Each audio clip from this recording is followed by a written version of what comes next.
المسلمون يا أيها الناس اتقوا ربكم الذي خلقكم من نفس واحدة وخلق منها زوجها وبث منهما رجالا كثيرا ونساء واتقوا الله الذي تساءلون به والأرحام إن الله كان عليكم رقيبا يا أيها الذين آمنوا اتقوا الله وقولوا قولا سديدا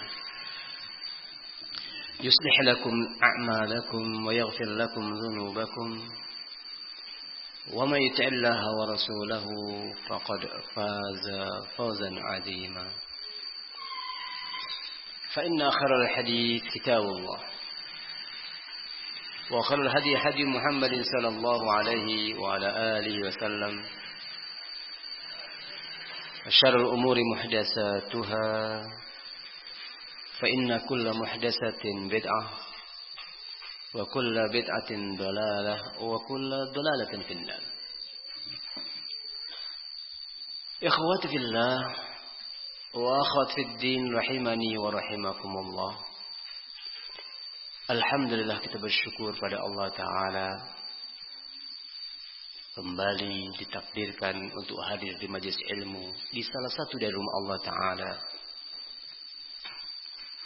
agar kita beribadah kepada Allah sesuai dengan sunnah Rasulullah Sallallahu Alaihi Wasallam. Dan kita masih membahas atau membaca kitab Al-Jawabul Kafi liman sa'alanid dawa asy-syafi, atau dengan judul Ad-Da' wad-Dawa.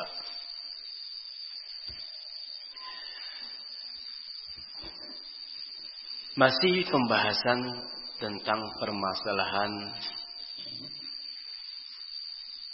penyakit dan obatnya.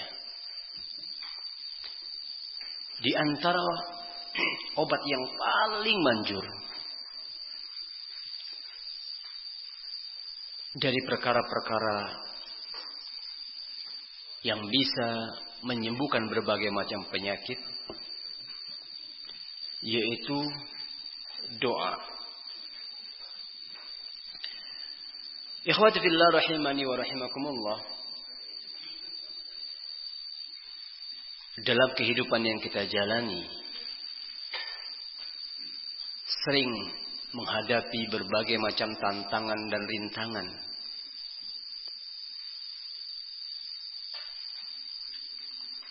Baik itu musibah,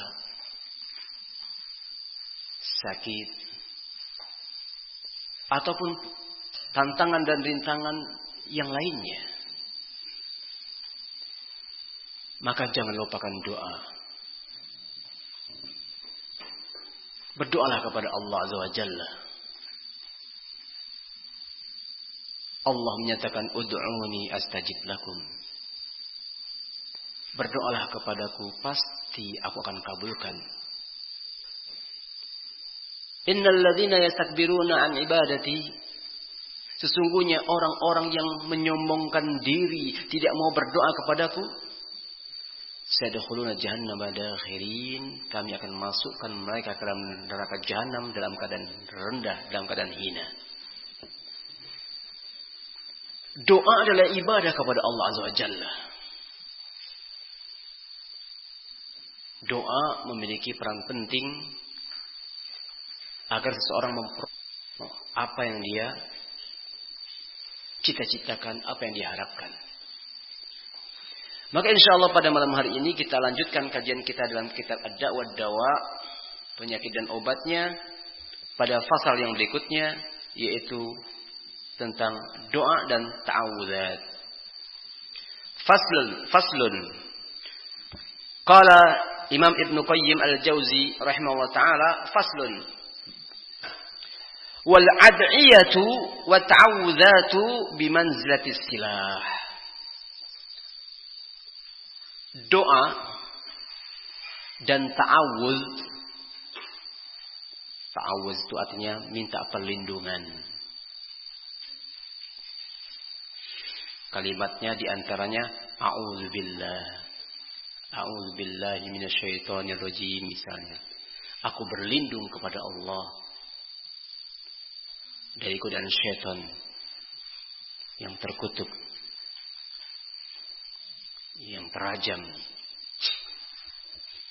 Maka ikhwati fillah, wal ad'iyatu wa ta'awudzat bimanzilati silah.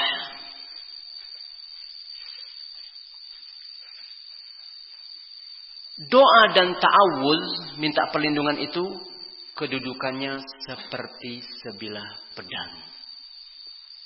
Antum tahu pedang? Yang sering digunakan untuk berperang. Zaman dahulu senjata mereka adalah pedang. Dan juga panah serta tombak. Dan ternyata doa dan ta'awuz itu kedudukannya seperti pedang. Wasilah bidoribihi la bihaddihi faqat. Yang namanya pedang akan berguna, akan bermanfaat ketika pedang itu diayunkan, dimainkan, digerakkan, digunakan. Pedang itu akan bermanfaat bukan hanya karena tajamnya saja. Apa artinya pedang yang tajam kalau kamu nggak bisa memainkan pedang tersebut?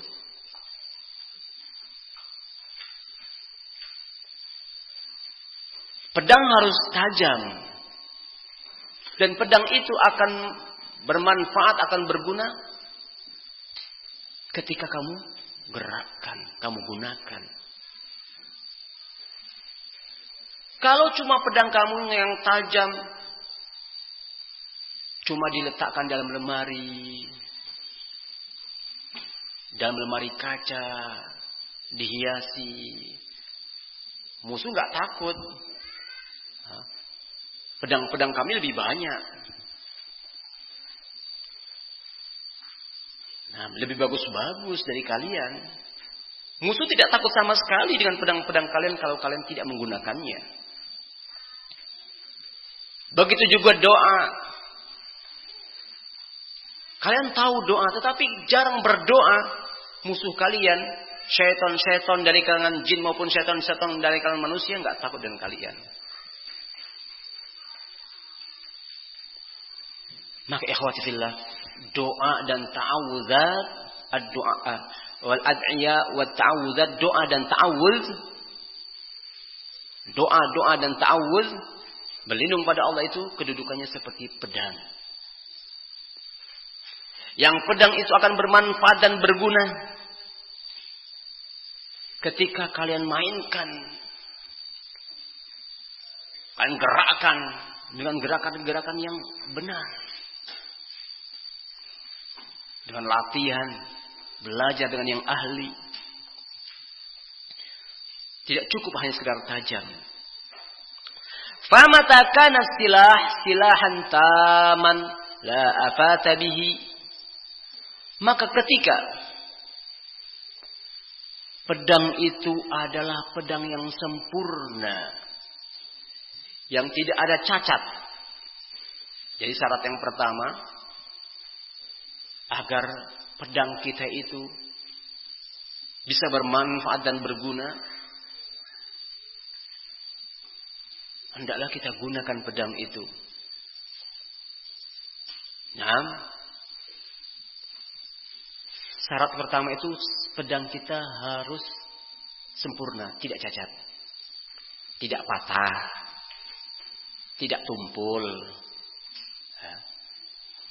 tidak goyang gagangnya, tidak terbuat dari besi yang lembek, yang ketika kena benturan patah. Harus pedang yang sempurna.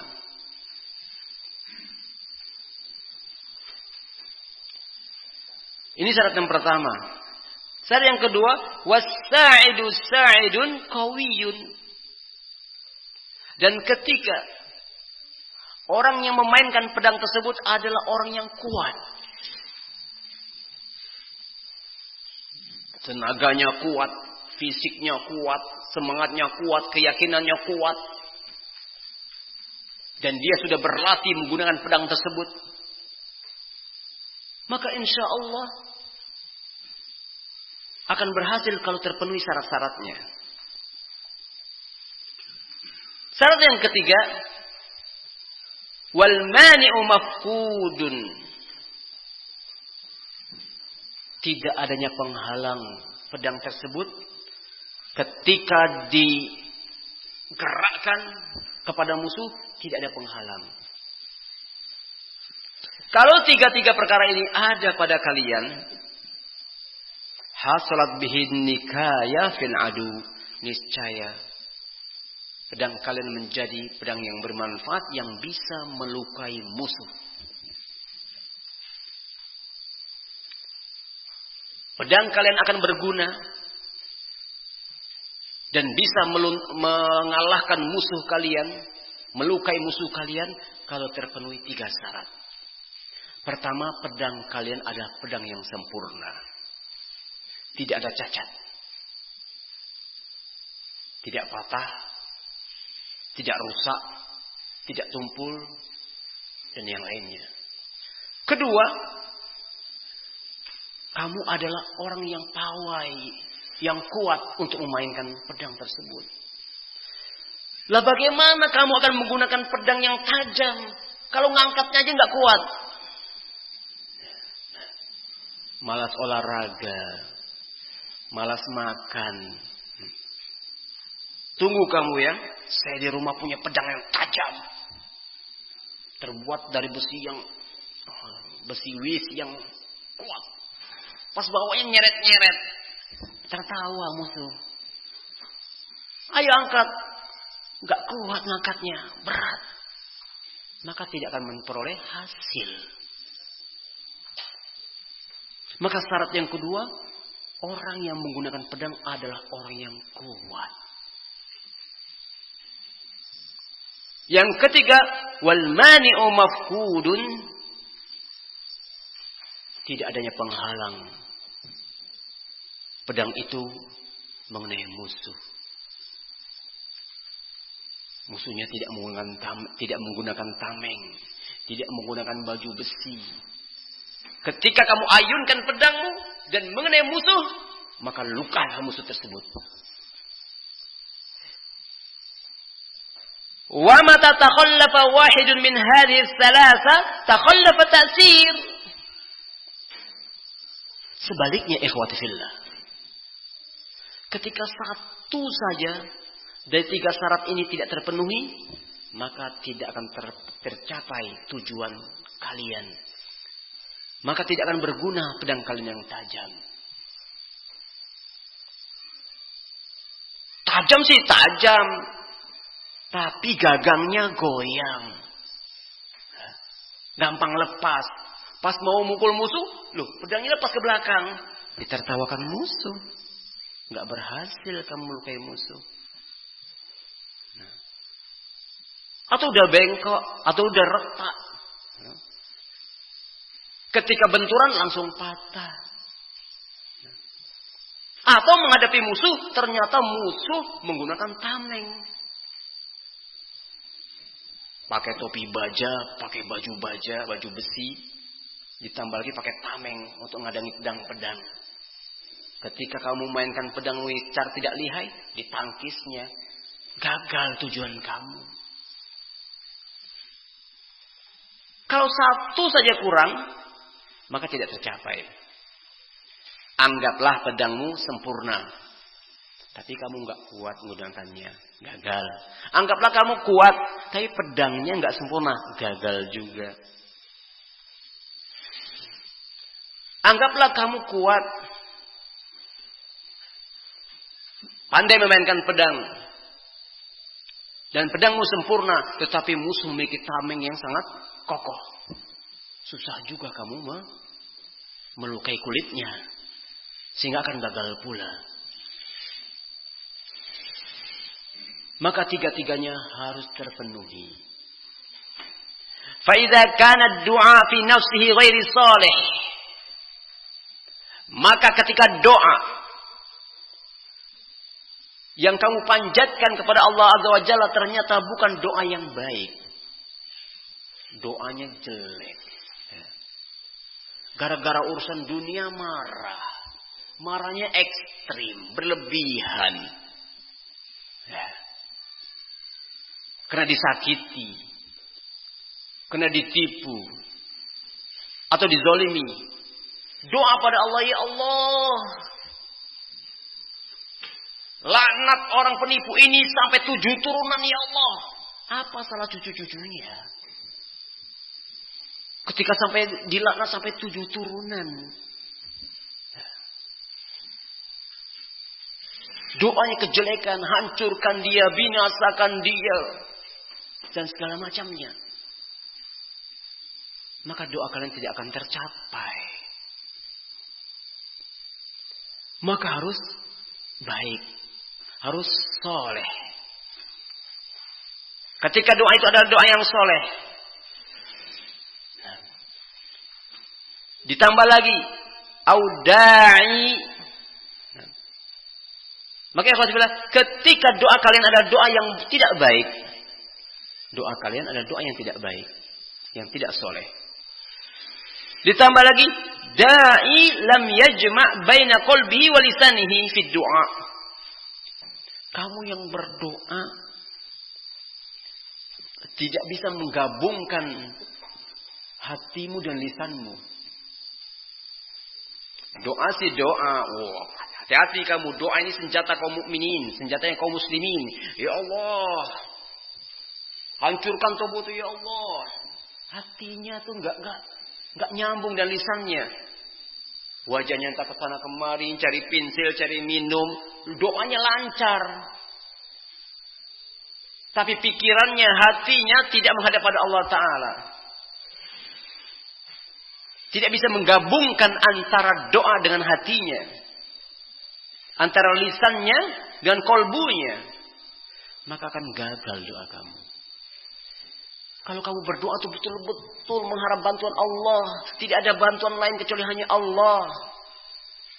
Yakin hanya Allah yang mampu menghilangkan mudarat, yang mampu memberikan jalan keluar dari masalah yang kamu hadapi. Hanya Allah. Selain Allah tidak akan mungkin bisa. Sehingga kamu hanya berharap kepada Allah. Insya Allah akan tercapai tujuanmu. Adapun orang-orang yang doanya tidak baik, ditambah lagi dia tidak bisa menggabungkan antara hatinya dengan lisannya. Kita banyak jumpai orang-orang ini yang habis sholat 5 waktu, doanya lancar, tapi tidak terasa di hati itu. Nah, Allahumma fil lil muslimin wal muslimat amin, wal mu'minin wal mu'minat amin. Nah, lancar. Tapi tidak terasa di hati. Karena orangnya tidak khusyuk dalam doanya. Dan orangnya juga tidak yakin akan dikabulkan doanya. Karena akidah mereka ada akidah yang batil. Amalan mereka adalah amalan yang bid'ah. Nah. Dan dia tidak berilmu. Sehingga cuma lisan saja yang lancar. Woi, pade orang tuh panjangnya doanya. Hebat. Buktinya mana? Bertahun-tahun doa nggak ada perubahan sama sekali. Karena dia tidak bisa menggabungkan antara hatinya dengan lisannya. Ditambah lagi doanya jelek. Au kana samma mani'un minal ijabah. Ditambah lagi ternyata di sana adanya penghalang-penghalang doa. Apa saja wahyu penghalang-penghalang doa seseorang sehingga tidak dikabulkan oleh Allah Ta'ala? Makan, minum, berpakaian yang haram. Barakallahu fikum. Makanannya haram, minumannya haram, tumbuh berkembangnya dari perkara yang haram, bagaimana doanya akan dikabulkan? Apalagi penghalang-penghalang dikabulkannya doa mukhlis. Nah, melakukan perbuatan zalim, menzalimi orang lain. Doanya khusyuk. Bisa menggabungkan antara hatinya dan lisannya. Ngangkat tangan sih ngangkat tangan. Tapi maksiat jalan terus. Mencuri jalan terus. Nipu orang jalan terus. Mukul orang jalan terus. Lah bagaimana akan tercapai doa kamu? Maka hilangkan penghalang-penghalang dikabulkannya doa. Maka ikhwatillah, ketika doa kalian betul-betul ikhlas karena Allah Ta'ala, betul-betul hati kalian hanya bergantung kepada Allah Azza wa Jalla, dan kalian bisa menggabungkan antara hati dengan lisan kalian, dengan doa-doa yang soleh, doa-doa yang baik mengandung kebaikan, dan kalian sertakan dan amal-amal soleh, insya Allah tujuan kalian tercapai.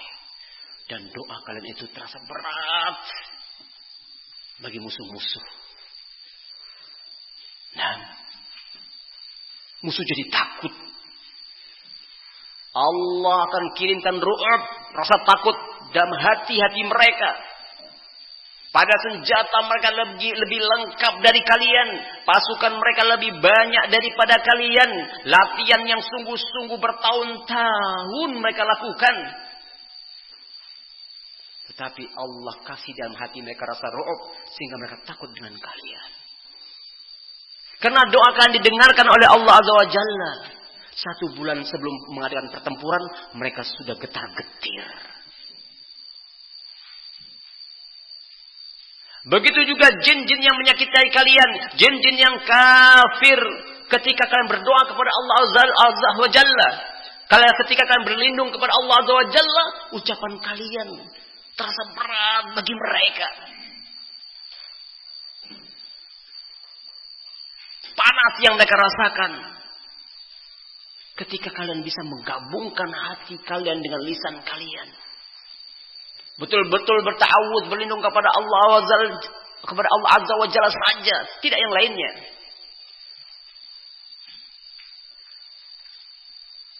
Nah, maka mereka pun takut.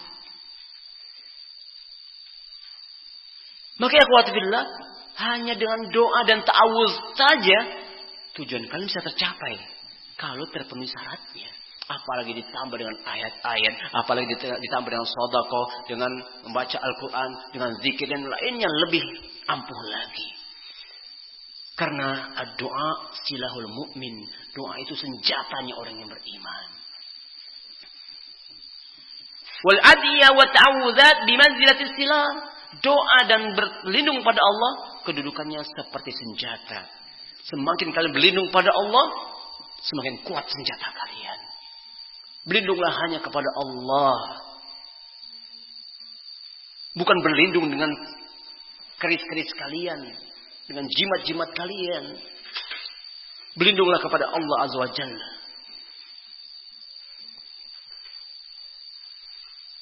Maka kalau doanya tidak soleh, tidak bagus, dan kalian tidak bisa menggabungkan hati kalian dengan lisan kalian di dalam doa, ditambah lagi ada penghalang-penghalang dikabulkannya doa, lam yahsul asar, maka doa kalian tidak memiliki pengaruh. Doa bertahun-tahun kayak gitu-gitu aja, ya, tidak dikabulkan oleh Allah Azza wa Jalla karena banyaknya penghalang-penghalang yang belum kalian hilangkan.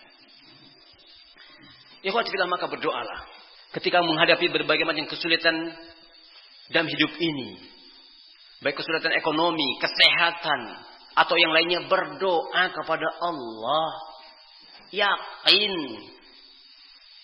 Yakin betul-betul Allah pasti kabulkan. Seakan-akan kalian ada orang yang mampu memainkan pedang tersebut. Kuat keyakinan kalian, kokoh keyakinan kalian. Betul-betul menghadapkan diri kalian kepada Allah, menggabungkan hati dan lisan kalian. Penghalang-penghalang Lewati. Hindari. Nah, insya Allah kalian memperoleh apa yang kalian tuju. Sehingga kalian terbebas dari berbagai macam penyakit dan gangguan-gangguan. Sehingga selamat dari berbagai macam ujian dan cobaan. Ikhwati fillah rahimani wa rahimakumullah. Maka kita akan beralih pada fasal yang berikutnya. Faslun. Qala Ibnu Qayyim al-Jauzi rahimahullah ta'ala. Faslun. Fasal. Wahahuna su'al masyhur. Di sini ada pertanyaan, ada soal yang sangat terkenal, yang sudah tersebar. Sudah terkenal. Ada permasalahan. Wa huwa anna muda'awwa bihi in kana qad quddira lam yakun buddun min wuku'ihi. Ada seseorang yang dia didoakan. Anggaplah orang ini sedang sakit. Dia sakit. Kemudian datang seseorang mendoakannya.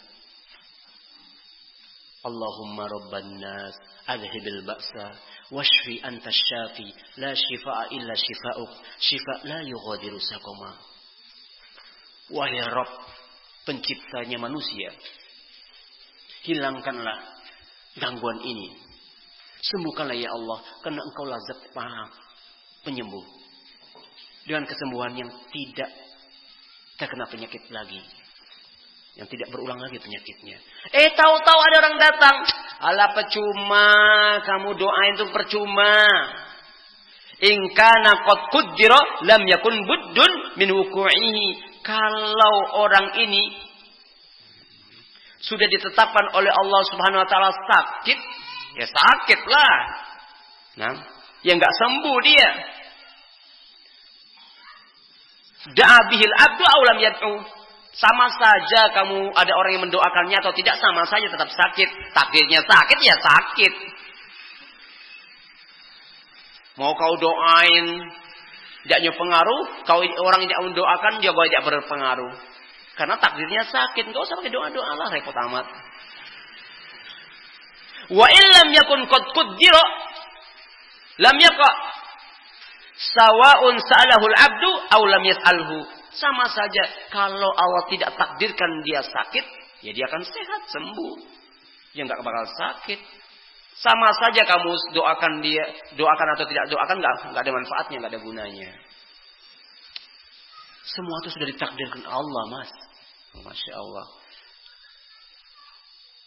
50.000 tahun sebelum diciptakan langit dan bumi, semua ini ditakdirkan Allah, sudah ditentukan takdirnya oleh Allah Ta'ala. Benar enggak ya? Benar juga. Iya kan? Seseorang sakit, siapa yang nakdirkan? Allah. Seseorang sembuh, siapa yang nakdirkan? Allah. Terus untuk apa doa? Benar enggak kalau kayak gini? Salah. Ya. Nah, kita katakan ikhwati fillah barakallahu fikum. Kalau kamu katakan segala sesuatu sudah ditakdirkan, benar. Tetapi pernyataan kamu, mau didoakan, enggak didoakan, enggak berpengaruh, ini keliru. Nah, karena Ibnu Qayyim al-Jauzi menyatakan bahwasanya man taraka asbab, barang siapa yang meninggalkan sebab, sungguh dia telah melecehkan syariat. Telah melecehkan syariat ini. Kita itu diperintahkan untuk mengambil sebab. Diperintahkan untuk usaha, untuk ikhtiar. Nah, jangan seperti Jabriyah. Kita ini seperti wayang. Hidup ini seperti panggung sandiwara. Seperti wayang, terserah Pak Dalangnya. Kita mau diapakan terserah Pak Dalang. Kita nggak bisa apa-apa. La haula wala quwata illa billah. Katanya hidup ini hanya sekedar sandiwara yang penuh dengan kedustaan. Namanya sandiwara, penuh dusta. Tidak demikian. Syariat ini memerintahkan kita untuk mengambil sebab, memerintahkan kita untuk berikhtiar. Tetapi ingat, ketika kalian bersandar pada sebab saja, bergantung dengan sebab terus, sehingga tidak beriman dengan takdir, bisa syirik juga. Nah, sebaliknya, ya, yang satu mengatakan nggak usah pakai sebab-sebab, kalau sakit ya sakit, nggak usah berobat, kalau takdirnya sembuh dia sembuh kok. Kalau takdirnya tidak sembuh ya mati, ya sudah takdirnya. Percuma buang-buang duit, semua ini sudah ditakdirkan Allah kok, nggak usah usaha. Ini salah. Yang satunya lagi, udah ini obat paling bagus, paling mahal, paling top tier, sudah banyak testimoni, selalu sembuh pakai obat ini. Nah, nggak usah pakai doa-doa lah, obat ini sudah terkenal, lama manjur, keliru juga.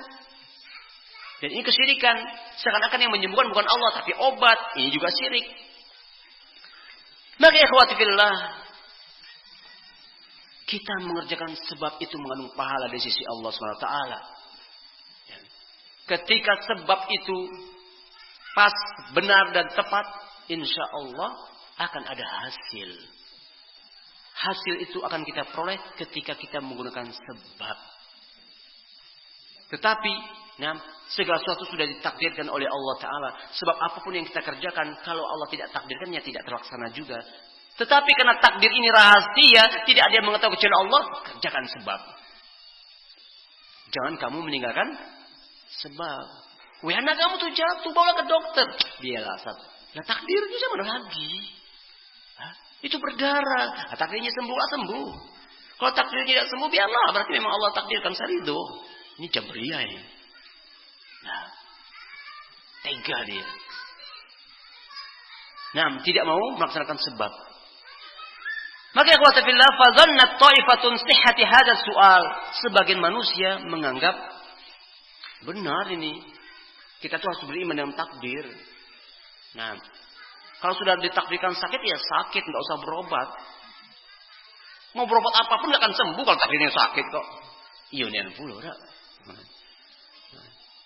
Kalau Allah sudah nakdirkan dia sakit, ya pasti sakit, enggak bisa. Mau pakai obat hebat kayak apapun, bagus kayak apapun, enggak akan bisa menyembuhkannya.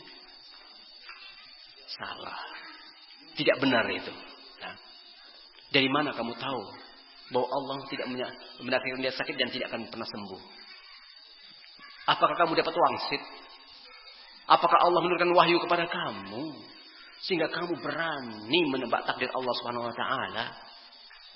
Allah memerintahkan kita berobat. Rasulullah memerintahkan tadawu, berobatlah kalian. Enggak lah sudah Ustaz 3 kali berobat enggak sembuh-sembuh. Cara lagi, usaha lagi, ikhtiar lagi dengan cara yang lain, dengan usaha yang lain atau yang kemarin tetapi perbaiki lagi caranya. Maka ikhwati billah rahimani wa rahimakumullah, jangan putus asa. Kalau sembuh alhamdulillah, dapat pahala dan sembuh. Kalau tidak sembuh, coba lagi, jangan putus asa.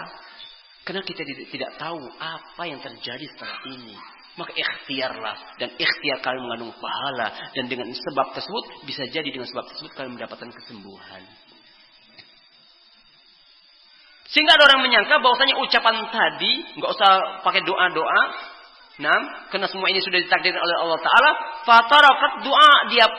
Dia pun meninggalkan doa, nggak mau berdoa lagi. Nggak perlu doa-doa buang-buang waktu. Wa qala, dan dia berkata, la faidata fi. Enggak ada faedahnya doa-doa tuh. Mau kau doa sampai nangis-nangis keluar darah atau kau, kalau takdirnya tidak sembuh tidak akan sembuh. La haula wala. Enggak ada faedahnya katanya. Wa haula'i ma'afalti jahlihim wa dhalalihim mutanaqidun. Orang ini yang menyatakan yang demikian itu, selain mereka adalah orang yang bodoh, sesat, ditambah lagi ucapan mereka ini bertentangan satu dengan yang lainnya. Kita akan buktikan, ternyata keyakinan mereka ini bertentangan dengan kenyataan. Sudahlah bodoh, orang bodoh itu sering salah di dalam menyimpulkan. Orang bodoh itu sering salah di dalam berkeyakinan. Seperti orang-orang Nasrani, beribadah tanpa ilmu, kena jahil, kena bodoh. Maka kita mohon kepada Allah ilmu yang bermanfaat. Sehingga kita beramal berdasarkan ilmu yang kita ketahui dari Al-Quran dan Sunnah. Bukan berdasarkan kebodohan. Karena orang bodoh sering salah nyimpulkan. Bisa nyimpulkan tapi salah. Maka ikhwati billah rahimani wa rahimakumullah, Kalau keyakinan mereka ini fantarada madhhabuhum yujib ta'tila jami'al asbab. Kalau demikian keyakinan mereka, nah, kalau sudah Allah takdirkan dia sakit, dia akan sakit dan tidak akan sembuh. Kalau Allah takdirkan dia sehat, nah, tidak perlu didoakan, dia tetap sehat, nggak akan sakit, sehingga nggak perlu doa. Berarti kamu menafikan, meniadakan semua sebab. Berarti upaya apapun kamu tiadakan, ya nggak perlu. Nggak perlu ke dokter, nggak perlu pakai herbal, nggak perlu diurut, nggak perlu segala macam. Terima apa yang Allah takdirkan. Ini jabriyah namanya. Nah, kita ini seperti wayang, tinggal jalankan saja. Sehingga nggak mau ikhtiar, nggak mau usaha. Fayuqalu li ahadihim, maka kita katakan kepada salah seorang di antara mereka, adalah benar kamu yakin seperti itu? Mas, in kana sab'u war-rayyu qad qaddara laka fala budda min wuqu'ihima akalta aw lam ta'kul. Benar kamu yakin, keyakinan kamu seperti itu. Baik. Kalau Allah takdirkan kamu kenyang, maka kau makan tidak manfaatnya, tidak makan tidak manfaatnya. Lah, sikon nasi bagian kau. Wah, jangan. Itu hak saya. Lah, siapa tahu Allah takdirkan kau telah kenyang. Makan tidak manfaatnya, tidak makan tidak manfaatnya. Saya ambil. Pasti dia fitrah dia nolak. Oh, tidak bisa. Kau jatah bol sepiring kau. Lah, tadi kamu meyakini, nah, kalau takdir dia sehat akan sehat, nggak perlu berobat. Kalau takdirnya sakit ya sakit, nggak perlu berobat. Sama saja didoakan atau tidak, nggak ada manfaatnya. Tetapi ketika kita balik bertanya dengan dia, terus kamu, kalau Allah takdirkan kamu kenyang, bagaimana kamu nggak usah makan saja? Toh percuma kamu makan nggak makan, nah tetap kenyang juga. Atau Allah takdirkan kamu lapar. Untuk apa kamu makan? Toh tetap lapar juga. Ya. Kamu makan tidak makan tetap lapar itulah. Adalah berarti jatah kamu untuk saya. Pasti dia nggak mau. Maka ikhwatibillah rahimani wa rahimakumullah, ini menunjukkan ucapan mereka itu saling bertentangan dengan apa yang mereka lakukan. Keyakinannya itu bertentangan satu dengan yang lainnya, bertanakut. Wa illam yaqdura lam yaqa akalta aw lam ta'kul. Kalau Allah tidak takdirkan kamu kenyang, artinya Allah takdirkan kamu lapar, sama saja kamu makan tidak makan pasti lapar pula. Ya kan? Ini keyakinan kamu kan? Wa in kana al-walad. Sekarang gini. Kalau wa in kana al-walad qaddara laka fala budda minhu. Kalau Allah takdirkan kamu punya anak. Ya. Pasti kamu punya anak kan? Wa ta'ta zauja wal amata aw lam tata'. Sama saja. Apakah kamu menggauli istri kamu, berhubungan badan dengan istri kamu, atau tidak berhubungan, pasti punya anak. Apa mungkin? Nikah, habis nikah, nggak pernah berhubungan badan dengan istrinya, nggak pernah menyentuh istrinya. Apa mungkin tiba-tiba punya anak? Santai saja. Doa itu senjata seorang mukmin. Ambil sholat malam doa. Ya Allah, kasih aku anak soleh, ya Allah. Anak yang soleh dan soleha, ya Allah. Berdoa panjang sampai subuh. Tapi dia tidak menggauli istrinya. Kira-kira punya anak nggak dia nanti? Ya nggak mungkin punya anak. Nah, karena kamu tidak menjalankan sebab. Jalankan sebabnya. Bagaimana supaya punya anak? Ya kamu gauli istrimu. Insya Allah akan mendapatkan hasil dari sebab yang kamu lakukan. Tetapi jangan bersandar dengan sebab. Betapa banyak orang melaksanakan sebab tapi nggak punya anak-anak, nggak punya anak bertahun-tahun. Ada juga karena memang semua itu sudah ditakdirkan oleh Allah Azza wa Jalla. Tetap beriman pada takdir, tetapi jangan meninggalkan sebab, jangan meninggalkan ikhtiar, jangan meninggalkan usaha. Tetaplah berusaha, ikhtiar, berupaya, dan jangan lupa tetap berdoa kepada Allah Azza wa Jalla. Tetapi tetap ingat, segala sesuatu sudah ditakdirkan oleh Allah Ta'ala. Berhasil tidak berhasil, semuanya sudah ditentukan oleh Allah Azza wa Jalla. Wa illam yuqaddar lam yakun. Kalau kamu tidak ditakdirkan punya anak, fala hajata ila tazawwuj wa tasarri wa halu majarra. Kalau Allah nggak takdirkan kamu mau punya anak, untuk apa kamu nikah? Buktinya kamu nikah juga. Kamu Jabriyah. Yang menyatakan kita ini sama seperti wayang. Nah, buktinya kamu nikah, berarti keyakinan kamu ini bertentang dengan keyakinan kamu. Kalau memang kamu Jabriyah yang asli, betul-betul Jabriyah, jangan nikahlah. Kalau memang Allah takdirkan kamu tidak punya anak, ya tidak akan punya ayah, nggak akan punya anak selama-lamanya. Nggak perlu nikah, buang-buang waktu, buang-buang duit. Melamar kini mahal, 15 juta. Nah, ini keyakinan-keyakinan yang batil dari kelompok Jabriyah. Dan juga keyakinan yang batil dari Qadariyah. Dari orang-orang yang menolak takdir. Dari orang-orang yang semuanya takdir. Semuanya takdir. Maka ahlu sunnah tengah-tengah. Khairul umuri awsatuha, sebaik-baik perkara itu yang tengah-tengah. Tidak ekstrem kanan, tidak ekstrem kiri. Ya, kami yakin segala sesuatu sudah ditakdirkan oleh Allah Azza wa Jalla. Apa yang Allah takdirkan pasti terjadi. Apa yang tidak Allah takdirkan tidak akan pernah terjadi selama-lamanya. Tetapi syariat ini memerintahkan kita untuk melaksanakan sebab, ikhtiar, usaha dan upaya. Dengan sebab itulah Allah akan tampakkan hasil apa yang Dia takdirkan. Tapi memang ada pengecualian. Ada seorang dia punya anak tapi nggak pernah nikah. Nggak nikah. Siapa? Ibunya Nabi Isa. Itu Maryam. Ya. Itu pengecualian. Apa kamu mau menunggu? Siapa tahu saat saya termasuk yang dikecualikan juga seperti Maryam. Nggak usah nikah. Siapa tahu nanti saya punya anak. Ya silakan kamu tunggu. Nggak usah nikah. Berharaplah mudah-mudahan Allah takdirkan saya punya anak. Mimpi ini. Orang stres nih. Ya.